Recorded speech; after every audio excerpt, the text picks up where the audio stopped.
was in year 7 at a middle school in the UK, and the building itself was absolutely massive. It had many different blocks that all linked together, and it took us about 20 minutes to walk from one side of the school to the other. I was always late for class because I got distracted and lost on the way. I don't know why, but I loved getting lost in that school. One day when I was walking through this huge building, I saw this small group of older kids walking towards me. There was something really off about them. They were all huddled together and they looked like they were trying not to make any noise. When they passed by, I saw their faces, and they were all pale, and their eyes were wide with fear. They were all whispering and pointing behind them. I think they might have been trying to warn me, but I didn't listen. I was only 11 years old, and I thought they were just being weird. I remember thinking, what if they're planning to jump scare me? But I carried on walking like normal. A few seconds later, I heard footsteps behind me, and I turned around, but there was nobody there.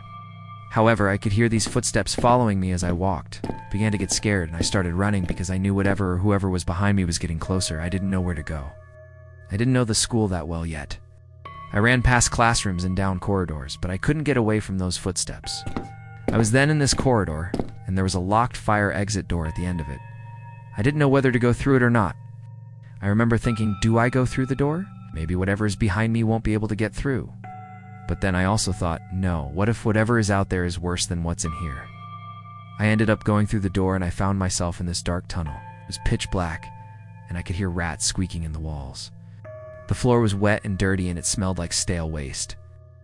I was scared to walk through the tunnel, but I felt like I had no other choice. I walked slowly through the tunnel, and after what felt like hours, I finally reached the end of it. When I got outside, I could see that I was behind one of the school buildings, and I was safe. I walked back to the main part of the school as casually as I could, pretending like nothing had happened. I never told anyone what had happened to me in that tunnel. I didn't want people to think that I was a scaredy cat. Years later, I told a friend of mine what had happened, and he told me that there was an urban legend about that tunnel. He said people had gone missing in that tunnel. Some students had gone through it, and they never came out the other side.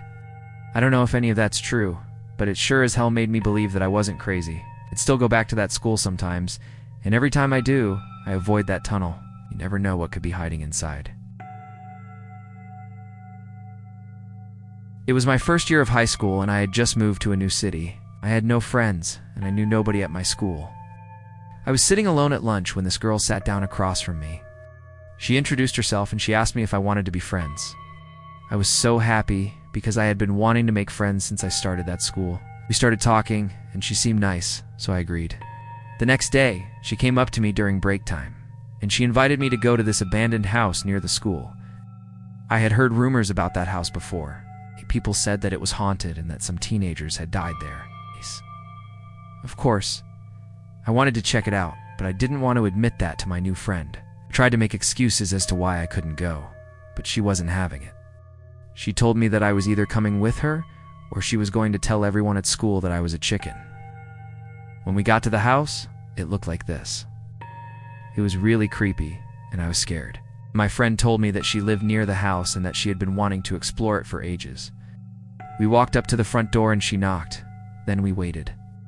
Nobody answered, but the door slowly opened by itself. We exchanged a worried look, but we went inside anyway. As soon as we entered the house, I regretted my decision.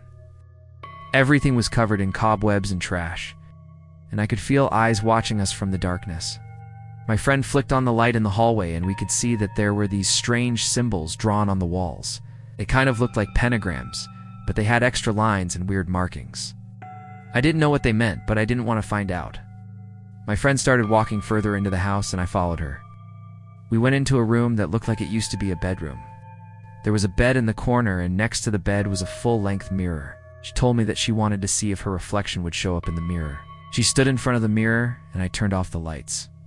I started to count to 10, but she cut me off and said that she didn't want to do it anymore.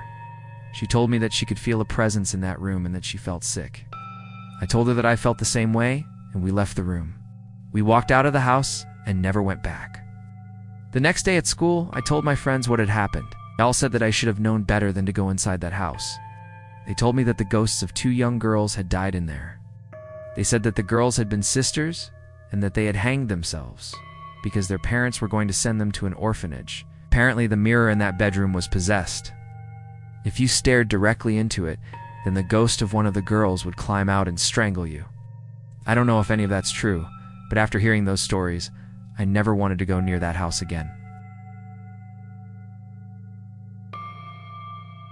I was a first-year medical student at a university. I had to do this placement at a hospital, and during my break, I was walking around the hospital and I came across this room. I went inside and I realized that it was an old abandoned nursery. There were toys and furniture all over the floor, and I could feel a heavy, sad presence in that room. On one of the tables was this doll.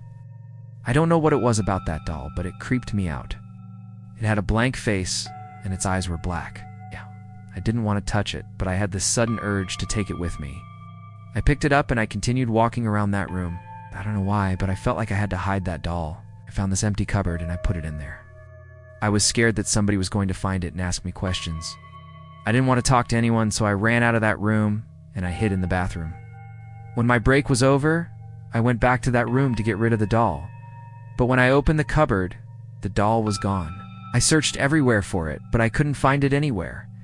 I was scared that I was going to get in trouble for stealing it, so I told my supervisor what had happened. She didn't believe me at first, but then I convinced her. She took us back to that room and we started searching. We looked everywhere, but we still couldn't find that doll. We then decided to go through the hospital's lost and found. We went through a bunch of stuff, but we didn't see anything that looked familiar. When we were about to leave, my supervisor noticed this doll on a shelf. She picked it up and she told me to come take a look. It was the exact same doll that I had seen in that room. I was so relieved to find it. I asked my supervisor if we could take it back to that room, but she told me that we had to report it to the police. She said that we didn't know who owned it and that we couldn't just keep it. I understood, but I was scared that they were going to think that I had stolen it. When the police arrived, they asked me lots of questions about the doll. They asked me why I had taken it and where I had hidden it. I told them the truth, but I could tell that they didn't believe me. They said that I would have to come with them so that I could lead them to the room where I had found it. I agreed, but when we got to the room, I told them that I actually couldn't find the doll until they looked in the cupboard. The police officer that had been questioning me suddenly looked at me with a serious expression on his face. He told me that they needed to ask me some more questions, but we had to do it back at the station. I knew that I hadn't done anything wrong, but I was scared of what was going to happen to me. At the station, they put me in this small interview room, and they left me alone for about half an hour. I was starting to get really nervous. Then the police officer came back in, and he sat down in front of me. He told me that they weren't going to charge me with theft, but he said that I still had to tell him what had happened. I told him everything, but I could tell that he didn't believe me. He told me that I was a medical student, which meant that I should be smart enough to know that ghosts aren't real. I got really upset, and I told him that I didn't want to talk to him anymore. I knew that I wouldn't convince him, but I still wanted to stand my ground. He then told me that they weren't going to believe me no matter what I said, and they were going to charge me with theft. I was scared, so I started crying. He saw that I was upset, and he told me that if I cooperated, then maybe I could get away with a warning. I agreed, and he took me into another room. In that room, they showed me CCTV footage of me entering the hospital with that doll. I had no idea that they had been watching me the entire time. They then let me go, but they told me that if I was ever caught stealing again, then I would definitely be going to jail. That next week, I was called into the headmaster's office. I thought that I was in trouble for stealing that doll, but it turned out that a teacher had seen me with it. She had asked me what it was, and I had lied and said that it was mine. She told me that she didn't believe me, and she suggested that I go to the police and confess. I was terrified. I didn't know what to do. The headmaster saw that I was upset, and he told me that he was going to call the police himself. That day, I got suspended from school. I thought that I was going to get expelled, but I never went back. That whole situation made me feel paranoid. I kept thinking that people were watching me and that they were waiting for me to slip up so they could use it against me. I couldn't concentrate on my studies, so I failed most of my exams that year. Looking back, I realized that it was probably all in my head, but at the time, it felt very real.